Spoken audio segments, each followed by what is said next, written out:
राधा को देखने लड़के वाले आते हैं। लड़के वालों में मेन होती है लड़के की माँ। हाय रे माँ, ये मेरी होने वाली सास का पेट इतना बाहर क्यों है? कहीं ये बच्चा तो नहीं देने वाली? अरे चुप कर, भला लड़के के लिए दुल्हन देखने आई है, वो औरत प्रेग्नेंट कैसे हो सकती है? माँ पता कर लेना, नहीं तो कहीं ऐसा ना हो कि मैं गई दुल्हन बनकर और बना दे मुझे घर की दाई, सास की केयरटेकर। ना जी ना। ठीक है, तेरा ये वहम भी मैं दूर कर देती हूँ। हाँ वो तो ठीक है, लेकिन डायरेक्ट मत पूछना, बुरा लग जाएगा ना, और राहुल जैसा हैंडसम लड़का मेरे हाथ से निकल जाएगा। अच्छा कोई जुगत लगाती हूँ। माँ बेटी अभी बात कर ही रहे थे कि राधा की होने वाली सास कहती है क्या माँ बेटी में खुसर फुसर चल रही है? सब ठीक तो है ना? हाँ, वो क्या है ना, हम लोगों का 4 मंजिला मकान है। चलिए ना ऊपर छत दिखाती हूँ मैं। अरे नहीं, डॉक्टर ने बिल्कुल सीढ़ी चढ़ने को मना किया है। और आप तो जानती हैं ना ऐसे समय में कितना मुश्किल होता है। आप तो अब बेटी ब्याहने निकली है तो इतना तो जानती ही होंगी। जानती तो राधा की माँ सब है, लेकिन जानना क्या है ये समझ में नहीं आ रहा। ऐसे समय में मतलब कैसे समय में? क्या हो गया बहन जी? होने वाली सास पेट की ओर इशारा करके कहती है देख रही है कैसे बाहर आ रहा है, अब इसे लेकर कैसे छत पर जाऊं? अच्छा ये बताइए कितना पढ़ी है राधा? नर्सिंग का काम तो आता है ना? हाय रे, राधा की सांस तो इसी सवाल पर अटक जाती है। मन तो करता है कि अभी कह दे, शर्म नहीं आती? बहू का जच्चा बच्चा कराने की उम्र में खुद पेट फुलाकर घूम रही है। लेकिन तभी पास बैठे प्यारे से राहुल पर नजर चली जाती है। हाय, भला इतना प्यारा लड़का कैसे छोड़ सकती थी राधा? ठीक ही तो कह रही है माँ सासू माँ, कैसे वो ऊपर जाएंगी? तुमने 4 तले का मकान तो बनवा लिया, लेकिन एक लिफ्ट नहीं बनवाई। और सासू माँ, सॉरी आंटी, मैं ना नर्सिंग का पूरा काम जानती हूँ। बच्चा पैदा करवाने से लेकर बच्ची की सारी देखभाल तक का जिम्मा अकेले ले सकती हूँ। अरे एक हाथ से बच्चा उछाल कर बेड की चादर भी बिछा सकती हूँ। और तो और माँ जी, मैं तो... अरे बस कर बेटा, रुलाएगी क्या? हाँ, मुझे फिलहाल ऐसी ही लड़की की तलाश थी, तो रिश्ता पक्का है जी। मैं तो आज ही शगुन देकर घर ले जाऊं। ज़रूरत तो समझ लो इतनी है घर पर। पर क्या कहूँ बेटा, तू ना ये शगुन की साड़ी, मिठाई और कैश पकड़, समझ ले किसी भी समय तेरी बारात आ सकती है। राधा भी राहुल को देखकर खुश हो जाती है कि वाह जी वाह, सारी सहेलियों में सबसे सुंदर दूल्हा तो मेरा ही होगा। लेकिन सास का क्या करे? वो ख्यालों में डूबी थी कि कान में आवाज आती है हमें तो रिश्ता मंजूर है जी, अब आप ना शादी की तैयारी करें। सभी जाने की तैयारी कर रहे होते हैं कि तभी होने वाला ससुर सास का हाथ पकड़कर कहता है, अरे लाजवंती आराम से, पता है ना ऐसे वक्त में अपना ख्याल रखना चाहिए, बार बार ऐसे मौके नहीं मिलते। आज कुछ हो जाए तो जीवन भर अफसोस करती रह जाओगी। क्या बोले भाई साहब, कैसा अफसोस?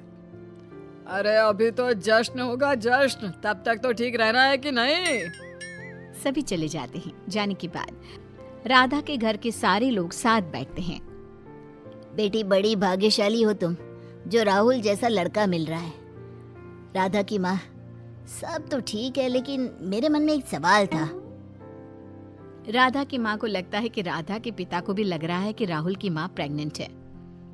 वही सवाल तो मेरे मन में भी कौंध रहा है, पता नहीं कैसे होगा। राधा के पिता को लगता है कि उन्हें जैसे चिंता है कि न जाने वो लोग दहेज में क्या मांग ले, शायद यही चिंता उसकी माँ को भी है। अरे ठीक है, एक बार की बात है, कौन सा कोई हर साल करता है। माँ को लगता है कि बच्चा एक ही बार होना है। अरे माना, लेकिन अब कैसे होगा? बेटी हमारी कहीं परेशान ना हो जाए। अरे ऐसे कैसे? नाना कुछ नहीं होगा, चिंता ना कर, शादी की तैयारी कर। राधा सबकी बात सुन रही होती है। उसे लगता है कि पापा कैसे ये फैसला कर सकते हैं कि उसकी शादी ऐसे घर में करवा दे जहाँ सास प्रेग्नेंट है। माना मैं लड़की को देखकर लट्टू हो गई। पर पापा को क्या हो गया है? खैर मुझे क्या, मैं चली सोने। राधा सोने चली जाती है कि राधा के कान में राहुल की आवाज आती है। सामने राहुल खड़ा होता है। राधा, ओ राधा, कहाँ हो? उठो। तुम बोल रही थी ना तुमको जच्चा बच्चा का पूरा काम करना आता है। सामने राहुल को देखकर राधा हैरान रह जाती है। हाँ लेकिन तुम अभी तो गए थे, क्या हो गया? देखो राधा, हम लोगों के पास वक्त नहीं है। तुम मेरे साथ मेरे घर चलो, वहाँ मैं तुम्हें सब बताता हूँ। हाँ वो तो ठीक है, लेकिन पहले माँ से तो बात कर लूं।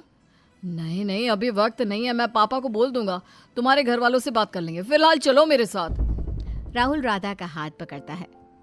अपने हाथ में राहुल के हाथ के स्पर्श से राधा तो मानो सब भूल जाती है और राहुल के साथ उसके घर आ जाती है, जहाँ सास दरवाजे में आरती की थाली लेकर खड़ी होती है। आ गई बहू, आजा बेटा, ले चुन्नी सर पर रख ले। अब बस अपने ही घर में रहना बहू। राधा राहुल को देखती है कि ये क्या हो रहा है, लेकिन राहुल उसे देखकर मुस्कुरा देता है। राधा घर में जाती है जहाँ औरतें उसका स्वागत करती है। घर में गाना बजाना होता है और एक बुढ़िया आती है। इनके पैर छू लो, ये मेरी दादी है। दोनों दादी के पैर छूते हैं कि जीती रह। बस बहू, अब तो मेरे घर का चिराग तेरे ही हाथ में है। राधा दादी सास की बात सुनकर शर्मा जाती है। क्या है ना, अब तेरी सास से काम नहीं होता। 9वां महीना लग चुका है, मैं भी ठहरी बूढ़ी, तो अब तू ही इस घर के चिराग को आने में मदद करेगी। बहू, तू तेरी सास का अच्छे से ख्याल रखना, खूब सेवा करना उसकी, और भगवान से मांगना कि एक बेटा हो जाए तो घर को एक और चिराग मिल जाए। क्या सासू माँ प्रेग्नेंट? तभी सास आ जाती है। हाँ बहू, वो क्या है ना, मेरी सास को 2 पोतों की कामना थी, लेकिन राहुल के बाद मुझे कोई बच्चा ही नहीं हो पाया। लेकिन हम जानते थे कि दादी की आत्मा को शांति नहीं मिल पाएगी जब राहुल को कोई भाई नहीं आ जाता, और शायद उन्हीं के आशीर्वाद से अब मैं फिर से प्रेग्नेंट हूँ। अब घर के काम करने और मेरा ख्याल रखने वाला कोई नहीं था, इसलिए हम लोगों ने राहुल की शादी की सोची। वो क्या है ना, तुम्हारी माँ को तो मैंने बोला था कि आज ही चुन्नी चढ़ा कर ले जाते हैं, लेकिन वो नहीं मानी, तो मैंने राहुल को भेज दिया। ठीक किया ना बेटा? राधा सास की बात सुनकर हैरान परेशान हो जाती है। हाँ वो तो ठीक किया, लेकिन मैं क्या बोलूं? तभी ससुर आ जाते हैं। अरे लाजवंती, कब तक खड़ी खड़ी बात करेगी? तेरे पैर सूज गए हैं। अरे ओ बहू, जरा सासू माँ के लिए बाल्टी में गर्म पानी ले आओ। पैर डुबाकर बैठेगी तो आराम मिल जाएगा। हाँ वो तो ठीक है, अब हाँ ठीक है, मैं लाती हूँ। लेकिन राधा कहना चाहती थी कि कम से कम एक दिन तो नई बहू की ठाट ले लूं, लेकिन नहीं। पता है तुम क्या कहना चाहती हो? राधा चैन की सांस लेती है कि कम से कम पति तो उसे समझ रहा है। माँ, इससे क्या पता कि किचन कहाँ है, बाल्टी कहाँ से लेनी है और पानी गर्म कैसे करना है। मैं बता देता हूँ, चलो आओ। हाय रे, राधा की फूटी किस्मत। ना भारी लहंगा मिला, ना मेकअप आर्टिस्ट से टचअप, सीधा किचन में गर्म पानी की बाल्टी के साथ खड़ी थी हमारी राधा। अरे क्या सोच रही हो? सोचती बहुत हो तुम, मैं देख रहा हूँ। कोई बात नहीं, किस्मत पर खुश हो रही हो ना कि अभी तो लड़का देखने आया और अभी ये तुम उसके साथ उसके घर में हो। हाँ सही कहा, किस्मत के बारे में ही सोच रही थी। राधा गर्म पानी लेकर सास के पास जाती है। उनके पैर गर्म पानी में डालकर जा ही रही थी कि अरे बेटा, थोड़ा मसाज कर दे सास को। देख रही है ना पैर कैसे सूज रहे हैं। बहू, वो जच्चा के लड्डू बनाने तो आते हैं ना? क्या है ना, काफी साल बाद बच्चा होगा, तो जरा 50 किलो लड्डू बना देना। 50 किलो लड्डू? हाँ बेटा, और वो क्या है ना, मेरे कपड़े, बच्चे के कपड़े, सबका ना बैग बना लेना। कभी भी अस्पताल को भागना पड़ सकता है ना। बस माँ को बच्चा हो जाए, फिर मैं तुम्हें तुम्हारे घर छोड़ाऊंगा, फिर रहना वहाँ आराम से। अरे कैसी बात कर रहे हो बेटा? राहुल, बच्चा होने के बाद का काम कौन करेगा? अरे उस बच्चे को सुलाना, खिलाना, पिलाना, सुसु, पॉटी। राधा ये सब सुनकर जोर से चिल्ला पड़ती है। नहीं नहीं, मैं नहीं कर सकती ये सब, मुझे घर जाना है, मैं घर जाऊंगी, मुझे नहीं करनी ऐसी शादी वादी। राधा जोर जोर से चिल्ला रही थी और सामने खड़े थे उसकी मम्मी और पापा। अरे क्या हो गया, अभी तो शादी को हाँ हुई है, अभी शादी नहीं करनी तुम्हें?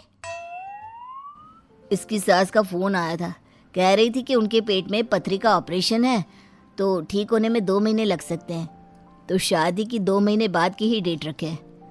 देखा नहीं था पथरी के मारे कैसे फूल गया था पेट। पथरी? पथरी है उनको? हाँ वो बता तो रही थी। क्यों, क्या हो गया बेटा? हाँ कुछ नहीं। तो क्या बोलूं कि लड़की शादी के लिए मना कर रही है। अरे नहीं नहीं पापा, मना नहीं कर रही हूँ।